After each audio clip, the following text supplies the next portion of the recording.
자, 여러분, 혹시 생각해 보셨나요? 우리 손에 들린 스마트폰, 책상에 컴퓨터를 움직이는 그 작은 반도체 칩이 사실은 평범한 모래에서 시작된다는 거요. 오늘 현대 기술의 두뇌를 만드는 이 놀라운 여정, 그 비밀 속으로 한번 들어가 보겠습니다. 손톱보다도 작은 공간에 서울 시내의 모든 도로망보다 훨씬 더 복잡한 회로를 새겨 넣는다. 이게 과연 가능할까요? 이게 바로 반도체 공학이 마주한 엄청난 도전이고 오늘 우리가 파헤쳐볼 이야기의 핵심입니다.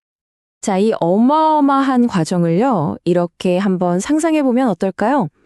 아주 작은, 현배경으로나 겨우 보이는 땅 위에 정말 정교하고 복잡한 초고층 빌딩을 짓는 겁니다. 이 비유를 끝까지 따라오시면 아! 하고 무릎을 탁 치실 거예요. 그래서 오늘은 이 초고층 빌딩 짓는 순서에 맞춰서 총 5가지 핵심 단계로 반도체 제작 과정을 살펴볼 겁니다. 기초부터 다지고 설계도를 그리고 차곡차곡 쌓아 올리는 그 모든 과정을 말이죠. 자, 모든 건설의 시작은 뭐니 해도 기초공사죠. 우리가 지을 마이크로 초고층 빌딩도 예외는 아닙니다. 평범한 모래에서 시작해서 완벽하게 평평하고 단단한 대지를 만드는 과정, 바로 여기서부터 시작합니다. 이 과정이 진짜 마법 같아요. 그냥 평범한 모래가 최첨단 기술의 심장으로 다시 태어나는 순간이거든요. 모래를 녹여서 아주 순도 높은 실리콘 기둥, 인곳을 만들고요. 이걸 다이아몬드 톱으로 아주 얇게 썰어냅니다. 그리고 그 표면을 정말 원자 수준으로 매끄럽게 갈아내는 거예요. 이 완벽한 평탄함이 없으면요, 나중에 그릴 나노미터 단위의 정밀 회로는 아예 시작도 못하는 거죠.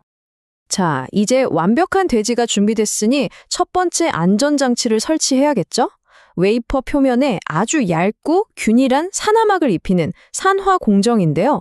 이 막이 뭐냐면요, 외부 충격에서 웨이퍼를 보호하는 역할도 하지만 진짜 중요한 건 나중에 회로들끼리 전기가 통하지 않게 막아주는 일종의 절연체 역할을 한다는 거예요.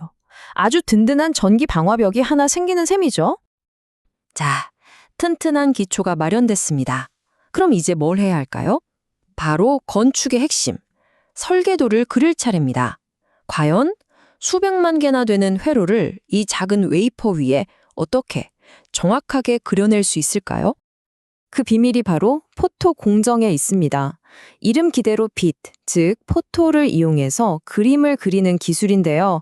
이게 놀랍게도 옛날 필름 카메라로 사진 찍고 인화하는 원리랑 정말 비슷해요. 반도체 8대 공정 중에서 사실 가장 복잡하고 돈도 많이 들지만 회로가 얼마나 정밀하게 만들어질지를 결정하는 그야말로 가장 중요한 밑그림 작업이라고 할 수 있습니다. 이 포토 공정의 진짜 주인공은 바로 포토레지스트라고 하는 빛에 아주 민감하게 반응하는 액체입니다. 이 액체를 웨이퍼 위에 얼마나 균일하게 바르느냐가 기술력의 척도인데요. 왜냐하면 두께가 조금이라도 달라지면 빛이 반응하는 정도가 달라져서 회로가 휘거나 끊어질 수 있거든요. 그러니까 최고급 포토레지스트를 확보하고 이걸 정밀하게 바르는 기술이 곧 반도체의 성공률, 즉 수율과 직결되는 겁니다. 이 과정은 마치 스텐실 기법으로 그림 그리는 것과 똑같아요. 자, 보세요. 먼저 웨이퍼 위에 포토레지스트를 쫙 코팅하고요. 이게 1단계. 그 위에 회로도가 그려진 마스크라는 일종의 스텐실판을 올립니다. 그리고 강한 자외선을 쥐어주는 거죠. 이게 2단계. 마지막으로 현상액을 쫙 뿌리면 빛을 받은 부분만 싹 씻겨나가면서 우리가 원했던 그 정교한 회로 패턴, 바로 청사진만 웨이퍼 위에 딱 남게 되는 겁니다. 이게 3단계죠. 자, 청사진이 완성됐습니다. 그럼 이제 본격적인 공사에 들어가야죠. 도면을 따라서 땅을 파고 또 층을 쌓아 올리는 바로 식각과 증착 공정입니다. 식각, 영어로는 에칭이라고 하는데요. 이 공정은 말 그대로 나노 조각 작업이에요. 청사진, 즉 포토레지스트가 덮여있지 않은 부분을 정밀하게 깎아내는 거죠. 보호받지 못하는 산화막 부분을 화학물질이나 가스로 선택적으로 제거해서 회로의 형태를 만들어주는 겁니다. 식각에는 크게 2가지 방식이 있어요. 하나는 습식, 화학 용액에 푹 담가서 깎아내는 방식인데 비용은 싸지만 용액이 옆으로도 스며들어서 정밀도가 좀 떨어져요. 반면에 건식 식각은 이온화된 가스, 즉 플라즈마를 대포처럼 수직으로 빵 쏴서 깎아내는 방식이에요. 훨씬 더 미세하고 또 수직으로 깔끔하게 파낼 수 있어서 요즘 초미세 공정에서는 이 건식 식각이 핵심 기술로 쓰입니다. 와, 원자 단위에서 초방막 필름을 적용하는 과정.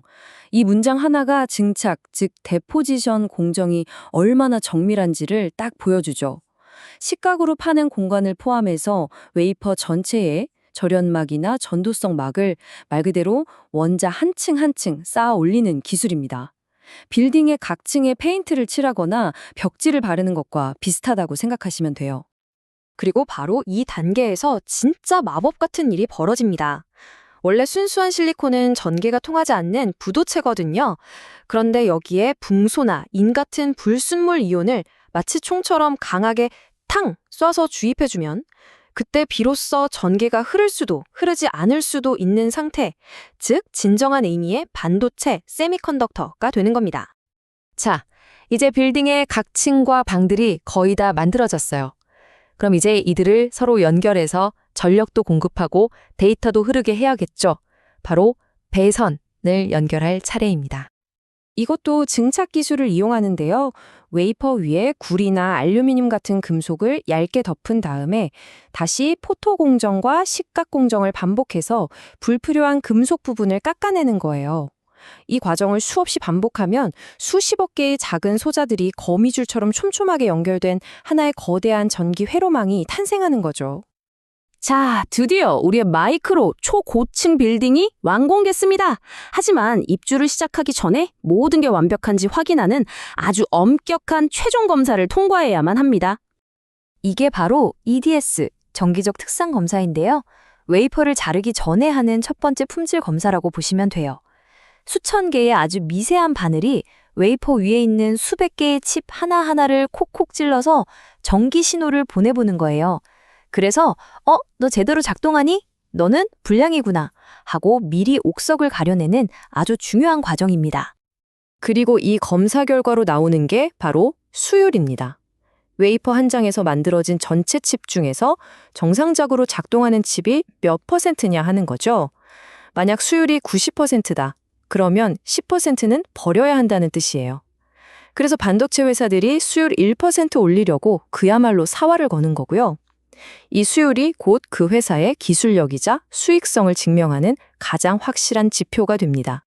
EDS 테스트를 통과한 양품 칩들만 골라서 다이아몬드 톱으로 잘라내고요. 이게 절단. 이걸 기판 위에 딱 올린 다음에 이게 장착. 아주 얇은 금실로 외부 단자랑 연결해줍니다. 이게 연결이죠.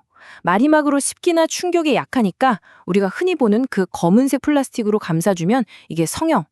드디어 우리가 아는 그 반도체 칩이 완성되는 겁니다. 자, 한번 돌아볼까요? 정말 평범한 모래 한 알에서 시작해서 웨이퍼라는 기초를 만들고 포토 공정으로 청사진을 그리고 식각과 증착으로 층을 쌓고 금속 배선으로 회로를 연결했죠.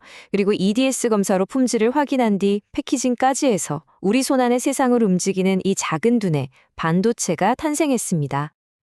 오늘 우리는 현미경 속에서 초고층 빌딩이 어떻게 지어지는지를 쭉 지켜봤습니다. 이 빌딩들이 앞으로 점점 더 높아지고 더 복잡해지고 더 똑똑해질 텐데요.